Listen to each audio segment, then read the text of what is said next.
कोई भी नहीं है, चंद्रशेखर रावण है। चल बात उनके अभी बायान आया कि भाई कोई अगर ऐसे कर देगा तो अगर चंद्रशेखर रावण की बात कर रहे हैं तो वो घावरी जो एक हमारी बहन है उनके साथ शोषण किया वो वाल्मीकि समाज से। भले आज शहरों में न देखा गया हो, पर गाँवों में अभी भी ऐसा है कि कोई एससी एसटी का है तो ब्राह्मण के घर पे जाएगा तो पहले चप्पल उतार के ही जाएगा। जो विकलांग लोग हैं मानसिक उसका कोई हमारे पास इलाज नहीं है साहब। इस देश का कुछ और सनेरी होता महिपाल सिंह इतनी ताकत रखता है। 20 साल हो गए मुझे काम करते। अभी बीते दिन हुई ब्राह्मण सभा हुई उत्तर प्रदेश में। वहाँ अखिलेश यादव ने पीढ़ी की परिभाषा बदल दी, कह दी पीढ़ी का मतलब ही ब्राह्मण से है।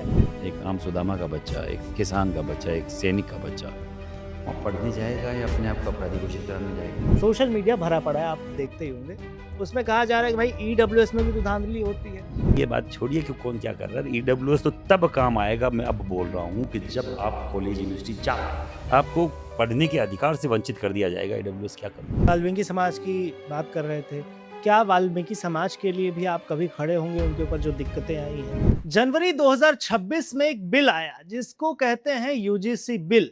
उसके आने के बाद पूरे देश में बवाल मच गया, पर अब एक आंदोलन चला है और ये आंदोलन राजपूत करणी सेना और सवर्ण समाज जमकर जो है इस पर आवाज उठा रहे हैं। अभी हमारे साथ राजपूत करणी सेना के अध्यक्ष हैं, उनसे बातचीत करते हैं और जानते हैं कि आखिर इसका हल क्या है। ये बताइए, सबसे पहले यूजीसी बिल पर बात करते हैं। यूजीसी बिल क्यों हटना जरूरी है, क्यों इसकी मांग उठाई जाए? ये 13 जनवरी 2026 को एक बिल लेके आए केंद्र सरकार, यूनिवर्सिटी ग्रांट कमीशन, उसके अंडरटेकिंग में एक बिल आया जिसका नाम है इक्विटी कमीशन, समानता आयोग। इसमें समानता क्या है? एससी, एसटी, ओबीसी, महिला और विकलांग, ये 5 लोग रहेंगे कमेटी में। तो इसका मतलब निकलता है कि स्वर्ण समाज को एक्यूज माना गया है, अपराधी माना गया है, कि जो स्वर्ण समाज में पैदा होता है वो बाई बोर्न जन्मजात अपराधी है।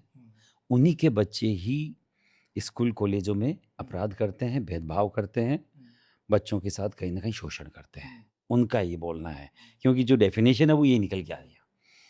तो भैया हमारा 4 गुना फीस देके जो गरीब का बच्चा, एक आम सुदामा का बच्चा, एक किसान का बच्चा, एक सैनिक का बच्चा वहाँ पढ़ने जाएगा या अपने आप को अपराधी घोषित कराने जाएगा? आपने पहले दिन मान लिया कि हम लोग ये अपराध करते हैं, क्या उसके साथ कोई अपराध हुआ तो उसके लिए कुछ कमेटी में आदमी है? नहीं है। मतलब वो कहीं चिल्लाता फिरे, उसके साथ कुछ भी हरेसमेंट हो, कुछ भी मारपीट हो, कोई रैगिंग हो, कोई फ़र्क नहीं पड़ेगा। इनके हिसाब से वही डोमिनेटेड कास्ट है। सबसे बड़ी बात तो स्वर्ण जाति के जो बच्चे हैं वो ज़्यादातर 95, 98, 99% लाने वाले बच्चे हैं। उनको कोई आरक्षण नहीं है। वो अपनी क्षमताओं से वहाँ आते हैं। जो इन्होंने मापदंड बना रखे हैं, पैरामीटर्स बना रखे हैं, उनको अचीव करने वाली कौमें ही वो है। और सबको तो आपने आरक्षण दे रखा है। वो -40% में भी डॉक्टर बनेंगे, -30% में भी इंजीनियर बनेंगे, सब कुछ वो बनेंगे। पर हमारा बच्चा 95, 98% लाना ही पड़ेगा, फिर भी नहीं बन रहा है। और फिर भी इनको अपराधी नज़र आ रहा है उसमें, तो इसका तो अब इसका कुछ किया नहीं जा सकता। जो मानसिक विकृत लोग हैं, जो विकलांग लोग हैं मानसिक, उसका कोई हमारे पास इलाज नहीं है साहब। आप हमारे बच्चों को कैसे प्रताड़ित कर सकते हो? कतई स्वीकार नहीं करेंगे और बाकायदा इस बिल का विरोध होगा। अच्छा, वो कहते हैं कि जैसे सोशल मीडिया पर जो चर्चा है इसका विरोध होता है, उसमें वो कहते हैं कि भाई वर्षों से ऐसा होता आया है, प्रताड़ना हुई है। भले आज शहरों में न देखा गया हो, पर गाँवों में अभी भी ऐसा है कि कोई एससी एसटी का है तो ब्राह्मण के घर पे जाएगा तो पहले चप्पल उतार के ही जाएगा। ऐसी सोच अगर कॉलेजों में पहुँचती है तो वो भी उस आधार पे ही उसको देखते हुए एनालाइज़ करने के बाद ही ऐसा बनाया गया है ये रूल। आप 101 ब्राह्मण जिमा दो घर पे और 1 हरिजन को जिमा दो, बराबर है साहब। उनके घर से आपके घर तक कारपेट लगेगा, नीचे पैर नहीं ज़मीन पे रखना चाहिए, तब 1 हरिजन को जिमाया जा सकता है। कैसी बात कर रहे हैं कि ये असमानता थी हज़ारों साल से? और जो असमानता का रोना रो रहे हैं, उनके साथ कभी असमानता नहीं थी। और जिसके साथ असमानता इन लोगों ने सबने मिलके करी, वो आज भी असमान है। आज भी वही है वाल्मीकि समाज, कहीं न कहीं दोयम दर्जे की जीवन जी रहा है। उनके लिए कौन बोल रहा है मुझे बताओ? एक भी एससी एसटी का नेता, कितनी लड़कियां ब्याही वाल्मीकि समाज से इन्होंने अपनी? आप अंतर्जातीय विवाह की बात करते हैं, आप कहीं न कहीं आप बात करते हैं कि असमानता दूर हो, छुआछूत दूर हो, तो कितने वाल्मीकि समाज की लड़कियों को आपने अपनी घर की बहू बनाया या आपने अपनी बेटी दिया? बताएं मुझे, जवाब दे इस देश का कोई भी नागरिक जो SC ST की बात करता है, दलित की हैं बात कुछ करता है? नेता हैं, कोई भी नहीं है। चंद्रशेखर रावण है। चल बात उनके, अभी अभी बयान आया कि भाई कोई अगर ऐसे कर देगा तो अगर चंद्रशेखर रावण की बात कर रहे हैं तो वो घावरी जो एक हमारी बहन है, वो विदेश में PhD कर हाँ, जो वो स्विट्जरलैंड रोहिणी घावरी, उनके साथ शोषण किया और वो वाल्मीकि समाज से आती। कौन सा SC ST का दलित का नेता बोला मुझे बताइए? चिल्लाती रही 1 डेढ़ साल तक दिल्ली, ये जेप इस भारत की ये आपकी न्याय व्यवस्था पे बाकायदा सवालिया निशान करती उठाती रही। मुकदमा दर्ज किया, मुकदमा दर्ज नहीं किया उसका? क्यों यौन शोषण पे मुकदमा दर्ज नहीं होता क्या?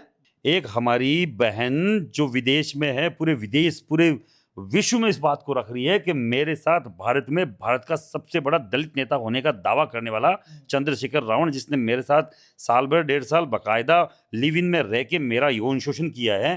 कौन बोला उस वाल्मीकि समाज की महिला के साथ? सबसे महादलित समाज हुआ है। और मैं बोलना चाह रहा हूँ उस मेरी बहन को, अगर वही आवाज अगर हमें वो लगाती, 1,00,000% उसके साथ में सड़क पे आता और मैं दिखाता कैसे नहीं होता है। क्यों नहीं कर रहे आप? एक महिला नहीं है क्या वो? और दलित नहीं है?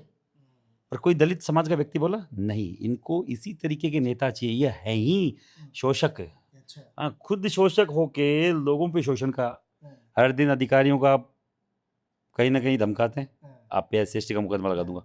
आपने देखे होंगे, सैकड़ों वीडियो है। आपके बच्चों के साथ कोई भी आके शोषण की धमकी नहीं दे सकता। आपकी बच्ची को बोलेगा कोई भी आके कि मुझसे शादी कर, क्योंकि समानता का अधिकार आया ना साहब। इक्विटी कमीशन है, इक्विटी कमीशन लेके आए आप कॉलेज यूनिवर्सिटी में, तो कमीशन क्या करेगा? समानता का अधिकार के तहत आपसे बात करेगा कि कैसे शादी नहीं कर रही आप, और नहीं करी तो SC ST का मुकदमा खाएं। तो क्या आपकी बच्चियां जबरन शादियां करेंगी इनसे?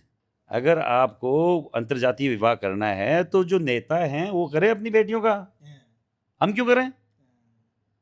हमारे हजारों साल से जो हमारे संविधान, हमारे जो धर्म ग्रंथों में हैं, जो हम जिस तरीके से चलते हैं हिंदू एक्ट के हिसाब से, तो हम तो वैसे चलेंगे।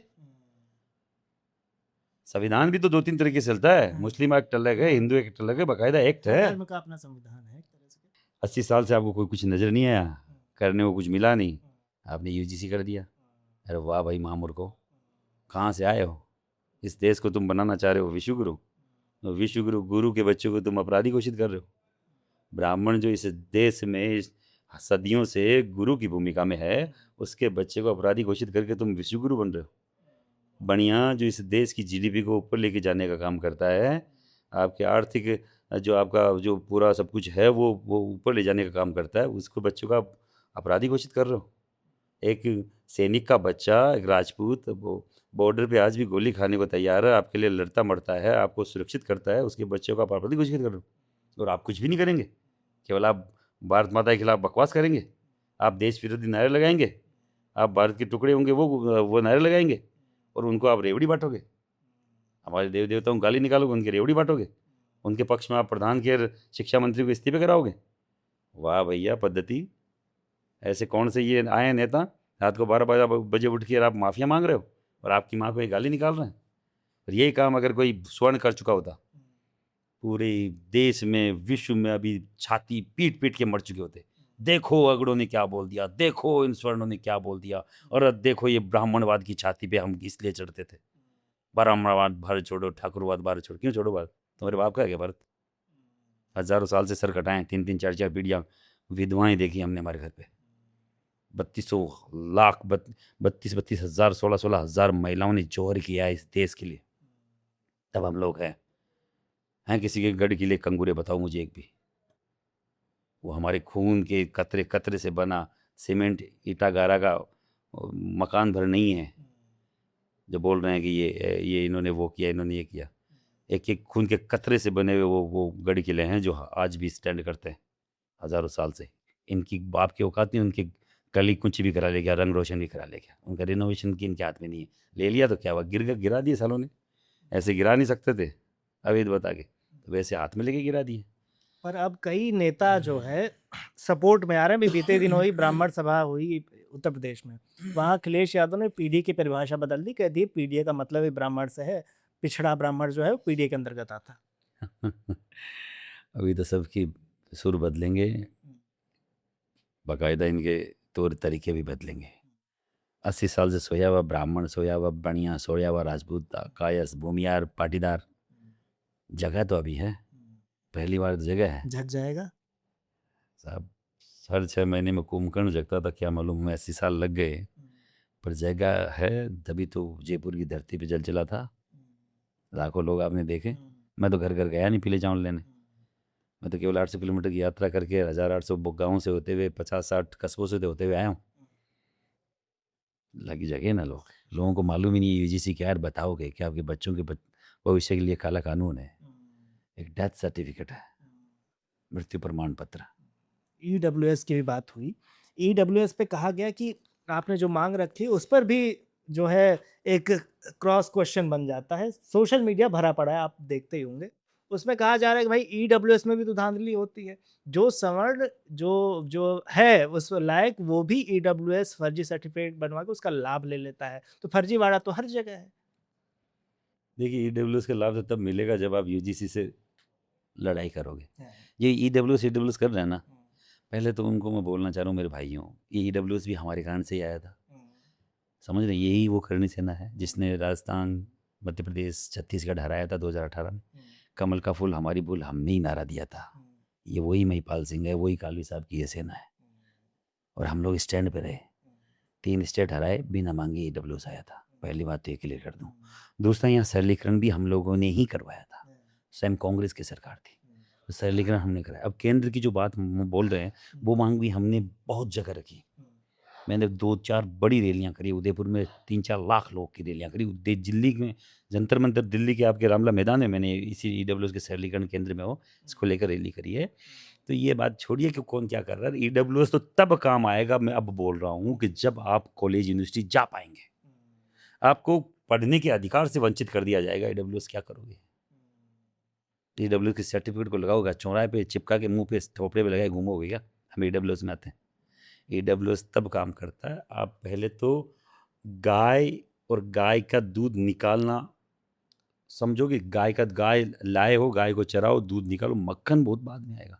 आप पहले ही मक्खन खाने की बात करें, गाय आपके पास है ही नहीं, खेत आपके पास है नहीं, हमें मक्खन चाहिए, हमें अरे भैया उसके लिए मक्खन के लिए गाय लानी पड़ती है, भैंस लानी पड़ती है, उसको चराना पड़ता है, फिर दूध निकालना पड़ता है, समझ रहे हैं? फिर दूध को गर्म करके जमाना पड़ता है, फिर उसको मथना पड़ता है, तब जाके मक्खन निकलेगा। आप यूजीसी पहले डिफेंड करें, यूजीसी पे लड़ाई लड़ें, आपका बच्चा हायर एजुकेशन में जा पाए, जाके बाकायदा शिक्षा में समानता के अधिकार से पढ़ पाए, और पढ़ के फिर ग्रेजुएट हो, फिर आपको ईडब्ल्यूएस का सर्टिफिकेट लग के कहीं एग्जाम फाइट कर पाएंगे। आप कैसी मतलब माँ मूर्खों की तरफ बात कर रहे हैं, वो लोग पता ही नहीं, समझ भी नहीं आ रहा। ईडब्ल्यूएस नहीं करो, ईडब्ल्यू। मैं उन सबसे बोलना चाह रहा हूँ मेरे भाइयों, अगर भाई मानते हो, स्वर्ण समाज में आते हो, और अगर तुम्हें पूरे विषय का ज्ञान नहीं है, तो 2 महीने की तैयारी, जिसमें 2-2,500 किलोमीटर की रनिंग वॉकिंग मैंने की है, वॉक करिए, बाकायदा पैदल चलाऊं, तब जाके 800 किलोमीटर कंप्लीट किया। पहली बार 2-2 बार इंजर्ड हुआ हूँ, 2-2 बार आईसीयू में एडमिट हुआ हूँ, पर मैं रो नहीं रहा हूँ, मैं ये बता रहा हूँ कि समाज के लिए बाकायदा अपने परिवार के लिए त्याग करना पड़ता है। मैं समाज सेकेंडरी साहब, मेरा परिवार भी तो है, मेरे बच्चे भी तो है, मैं उनके लिए किया। मैंने सेकेंडरी अगर बच पाए, और अगर कोई सामर्थ्य, कोई साथ मिल जाए समाज का, तब ये लाखों की संख्या समाज के काम आई। इसलिए समाज भी इकट्ठा हुआ, 800-1000 गाँव से होता हुआ निकला हूँ, 50-60 बड़े कस्बों से होता हुआ निकला हूँ। बाकायदा लिस्टिंग करी है हमने कि हम कितनी बस से आ रहे हैं, हर एक दिन हर गांव में जहाँ रुके, दिन में 2 बार, सुबह और शाम, दोनों गांवों में जहाँ रुकते थे, हम बाकायदा बसों का लिखवाते थे, पेपर पे काम किया कि यहाँ से कितनी बस आएगी, यहाँ से कितनी बस आएगी। मैं जिस दिन लास्ट यहाँ 23 तारीख 2 तारीख को जब जोबनेर पहुँचा था, हमारे पास 400-450 मतलब 20-25 हज़ार लोगों की व्यवस्था बाहर से आने की थी। तब मुझे मालूम था कि मैं जयपुर में घुस रहा हूँ, और जयपुर की धरती पर लाखों की संख्या में स्वर्ण है, उनका 1% भी आ जाएगा तो यहाँ जलजला आ जाएगा। वहाँ भगवती कृपा रही कि मेरा ब्राह्मण समाज का एक युवा, एक खूब सारे वैश्य समाज के और लाखों की संख्या में राजपूत समाज के लोग आए, और लोगों ने बोला कि ब्राह्मण कहाँ दिख रहे हैं साहब? कन्हैया लाल शर्मा जैसे लोगों ने वहाँ खड़े होकर लठ खाए अपने शरीर पर, 1 इंच पीछे हला नहीं। वो कन्हैया हमारा बागड़ा समाज का, ब्राह्मण समाज का लड़का, जब मुझे कहते हुए बाकायदा गर्व है कि ऐसे खूब सारे हज़ारों की संख्या में ब्राह्मण समाज के युवा है जिन्होंने लठ खाए, अब तक नहीं किए। जो समाज जो कम्फर्ट जोन के लोग हैं, मैं इसे कहते हुए कतई मैं बुरा नहीं मानता। ब्राह्मण, राजपूत, वैश्य, कायस्थ, ये कम्फर्ट जोन के लोग हैं, ये बहुत आराम से रहना पसंद करते हैं। रोड पे आना बिल्कुल ब्राह्मण से बढ़िया संविधान को बिल्कुल पसंद नहीं, वो भी रोड पे था। ब्राह्मणों ने खूब विरोध किया, मुझे मालूम है कि सड़कों पे आए, पर फिर भी कंफर्ट जोन के लोग हैं साहब। 80 साल में हम उठे नहीं है कभी। पहली बार स्वर्ण समाज जागा और पूरे देश में जाएगा। हमारा सेकंड स्टेप हरियाणा है, बाद में मध्य प्रदेश है, गुजरात है, हिमाचल है, बिहार है, और लास्ट में इन सब के बाद में यूपी हम करके दिल्ली कूच करेंगे। मैं आपके चैनल के माध्यम से बोल रहा हूँ, अभी हमारा एक बच्चा शहीद हो गया इसमें। हम नौकरी दिलाने गए साहब, नौकरी की डिमांड करी, समाज ने हमें भेजा। समाज ने भेजा कि साहब आप जाओ और बात करो सरकारों से। सरकार के हमने बोला भाई तुम अविलंब बात करो। सरकार ने हमें बुलाया, प्रदेश अध्यक्ष ने बुलाया। वहां जाने में भी लोगों ने बोला देखो ये पाले में बैठ गए। अरे काई के पाले में बैठ गए भैया, यूजीसी का हमारा अलग स्टैंड है। यूजीसी यहाँ हम दे चुके हैं यहाँ पर ज्ञापन, अब तो कोई अदर स्टेट में जाएंगे। दूसरी बात, अगर किसी से बात करनी है, भारतीय जनता पार्टी की सरकार है, तो भारतीय जनता पार्टी के ही प्रदेश अध्यक्ष या वहां के मुख्यमंत्री से बात करोगे, क्या कांग्रेस से करोगे? देखो ये हंस रहा है। जब आपकी कोई बराबरी नहीं कर सकता तो आपकी बुराई करेगा, ये तय है। और ऐसे खूब सारे लोग जिनको कहीं कुछ गलती नजर नहीं आई, वो गरियाने में लगे हैं कि वो प्रदेश अध्यक्ष के साथ खड़े हंस रहे हैं। तो मैं रोऊं क्या वहां पे जाके? अगले ने बात रखी, मान सम्मान रखा, आपको सरकारी नौकरी दी, आर्थिक अनुदान दिया, जो जिसकी घर वाले राजी है। हमने 1 करोड़ की मांग करी, उनके परिवार के, उनके समाज के लोग वहां खड़े थे, बताइए 21 लाख दे रहे हैं और हम लोग सब और सहयोग करेंगे। 1 करोड़ क्या 2-3 करोड़ आर्थिक मदद हो जाएगी। पर सरकारी नौकरी बड़ी चीज है जिससे बच्चों का भविष्य सिक्योर हो रहा था। सरकारी नौकरी है साहब, हमें मंजूर है, आपको मंजूर है तो चलो। ये बात हुई, अधिकारियों के खिलाफ कार्रवाई होगी। अगले राजी तो, जो मियाँ बीबी राजी तो क्या करेगा काजी? अच्छा, आप ये मुझे बताइए कि आप अध्यक्ष हैं, डर नहीं लगता इसके पहले जो घटना है उसको देखते हुए कि सवर्ण समाज के लिए लड़ना, राजपूतों के लिए लड़ना ठीक है, लेकिन अपनी ज़िंदगी है एक, वो उसके साथ कुछ हो गया तो क्या होगा? आपने परिवार की भी बात की अभी। सरकार देखो, ऐसा मरना सबको है। आप उस समाज के लिए अगर मर भी जाएं जिस समाज ने गर्दनें कटवाई, लाखों करोड़ लोग बलिदान हो गए इस देश के लिए, वो आपके लिए बलिदान हो गए, उनके इतिहास के कारण से आपको इज्जत मिल रही है आज भी। प्रभु श्री राम और परशुराम के नाम से अगर आपको इज्जत मिल रही है, तो क्या आप अपने समाज में, जिस समाज में पैदा हुए, उसमें उसके लिए कुछ भी नहीं कर पाएंगे? तो इतना क्या सेल्फिश होना कि केवल मैं मेरी ही बात करूंगा, जिसके कारण से मुझे इज्जत मिल रही है, मैं उसके लिए 1 घंटा भी नहीं निकाल पाऊँ? मैंने कोई 2400 घंटे थोड़ी दिए समाज को। मैंने तो सब 1 साल में से एक महीना दिया है। 1 साल में से 1 महीना मतलब 12वां हिस्सा। इसमें क्या हो गया? और ऐसा मैं बोल रहा हूँ, अगर हर एक व्यक्ति ये सोच ले कि मुझे महीने में 4 रविवार आते हैं, उनमें से 1 रविवार समाज को देना है। मैं बोल रहा हूँ कोई भी समाज, ये ब्राह्मण बनिया राजपूत का समाज नहीं, कोई भी समाज कभी भी पीछे नहीं रहेगा। समाज सेवा क्या है, समाज उद्धार क्या है, समाज का समाज हित क्या है, अगर आप खुद उसमें इन्वॉल्व होके अपने परिवार के लिए भी आप अच्छा कर लोगे, वही समाज सेवा है। जब हर एक व्यक्ति अपने परिवार को ऊपर उठा लेगा तो समाज खुद पूरा ऊपर उठ जाएगा। एक साथ तो कभी समाज उठता नहीं है। आप अपने परिवार को सक्षम कर लो, वही समाज सेवा है। परिवार का मतलब खुद का एक परिवार नहीं, परिवार का मतलब आपका काका बाबा, आपके जो भी हैं, वो पूरे जॉइंट फैमिली जो अपनी है, संयुक्त परिवार अपना है, उसको आप सक्षम करवा दो। उनके बच्चों को आप अच्छी जगह सेटल करवा दो। मैं बोल रहा हूँ वही समाज सेवा, और कोई अलग से समाज सेवा नहीं होती। आखिरी सवाल मुझे ये बता दीजिए, आप वाल्मीकि समाज की बात कर रहे थे, क्या वाल्मीकि समाज के लिए भी आप कभी खड़े होंगे, उनके ऊपर जो दिक्कतें आई हैं, इस सब को तोड़ते हुए, इन सब सवर्ण समाज ये सब को छोड़कर आप अलग एक जो है उनके लिए खड़े होंगे? या रोहिणी की बात हुई उनके लिए खड़े होंगे? 1,00,000% मैं चाहता हूँ मेरे मन से कि जिस समाज का कोई नहीं है, जो समाज आपकी मेला ढो रहा है आज भी, मुझे हाँ, सैकड़ों बार दुख होता है इस बात का कि जो समाज आज भी आपका मेला ढोता है, उसका कोई धनी धुरी नहीं, उसका कोई नेता नहीं है। वो कहाँ IPS आई है, ऐसा मुझे बताओ आप। रोहिणी जैसी बहुत कम बहनें हैं जो बाहर पढ़ पाती है, और उनका भी शारीरिक शोषण हो रहा है। आप देखिए, बाहर अब्रॉड में पढ़ने वाली लड़कियों का भी शारीरिक, वो तो भाई इमोशनल होता है हर आदमी कि अपनी जमात की, अपनी जाति की बात करने वाला लड़का अच्छा ही होगा। उसको थोड़ी मालूम वो ऑलरेडी शादीशुदा है। अब आप बता नहीं रहे हैं पब्लिकली, आप शोषण कर रहे हैं। ऐसे समाज के साथ सब समाज को खड़ा होना चाहिए। मैं गया था एक बार, आपने नाम सुना होगा, तो एक आदिवासी बहुत बड़े लीडर हुए हैं अपने यहाँ के, झारखंड या छत्तीसगढ़ के, बिरसा मुंडा। अखबार में छपा था, बिरसा मुंडा की पोती कहाँ क्या कर रही है, सब्जी मंडी में सब्जी बेच रही है। अखबार में छपा था, बहुत लंबा चौड़ा। किरोड़ी मीणा जी ने इसकी आवाज़ उठाई, बस आवाज़ उठाई, उसके कारण से हमें मालूम चला। मेरी पूरी टीम बिहार की, छत्तीसगढ़ या झारखंड या छत्तीसगढ़ जहाँ भी हुआ, उनके घर गई, आर्थिक पैसा, आर्थिक मदद देने गई थी। 4-5 लाख उन्होंने इकट्ठा किया उनको घर। तो मालूम चला उनको कोई व्यवस्था ही नहीं है, उनके नाम से सरकारें बनती हैं। उनकी जो ज़मीन थी उस पे उन्होंने म्यूज़ियम बना दिया सरकार ने, तो उनके पास ज़मीन नहीं बची बेचारों के पास। मतलब उनकी खेती की ज़मीन थी, उस पे म्यूज़ियम बना दिया गया, उनको कोई ज़मीन दी ही नहीं गई बिरसा मुंडा के ओरिजिनल परिवार को। उनका जो पोता है वो 4th ग्रेड का चपरासी है। उनकी बेटी पढ़ने के लिए पार्ट टाइम जॉब कर रही है। जॉब क्या? सब्जी बेचना काम कर रही है। ये असली हकीकत है साहब। ये बकवास करते हैं आदिवासी SC ST के नाम पर। जो ओरिजिनल जो थे ना, उनकी रॉयल्टी खाने का काम है। मैं फिर बोल रहा हूँ, आदिवासी समाज से, अपने SC ST के समाजों से, बड़े लोग आपको कहीं नहीं छोड़ेंगे। मतलब अगर आपकी इच्छा ऐसा करना कुछ चाहते- एप्लीकेशन हो ना, कोई चॉइस हो, तो मैं बोल रहा हूँ भगवती कसम, वाल्मीकि समाज में साला वहाँ बात तो रखें। उस समाज की हो क्या रहा है? जब मैं यहाँ बोल पा रहा हूँ राजपूत होके, राजपूत की बात कर पा रहा हूँ, तो मैं बकायदा वाल्मीकि होके वाल्मीकि की बात, मैं ऐसे लगता है ये सोचते पूरा दुनिया के ये कौन है। और मैं सही बता रहा हूँ, अगर मैं उनका नेता होता तो इस देश का कुछ और सनेरी होता। महिपाल सिंह इतनी ताकत रखता है, 20 साल हो गए मुझे काम करते, और इतने लाखों की भीड़ कहाँ कहाँ की है मुझे खुद को नहीं मालूम। तो ये कोई पहली बार नहीं है। मैं कोई मन न तो भीड़ का मोहताज हूँ, ना भीड़ की मैं ज़्यादा मैं टेंशन लेता हूँ कि कौन लोग आएंगे कि नहीं आएंगे। लोग आएंगे नहीं आए, उससे क्या फ़र्क पड़ता है। मैं जब केवल राजपूत की बात करके इतनी लाखों की भीड़ कर सकता हूँ, और अगर मैं स्वर्ण की बात पहली बार कर रहा हूँ, झूठ नहीं बोल रहा हूँ। क्यों? कि मुझे लगा जब ये अपना कुनबा नहीं बढ़ेगा, आप अपने आप को केवल राजपूत के पैरामीटर पर मत देखो। आपको अगर सामान्य वर्ग की कैटेगरी में लिया जाता है तो पूरा सामान्य वर्ग लो।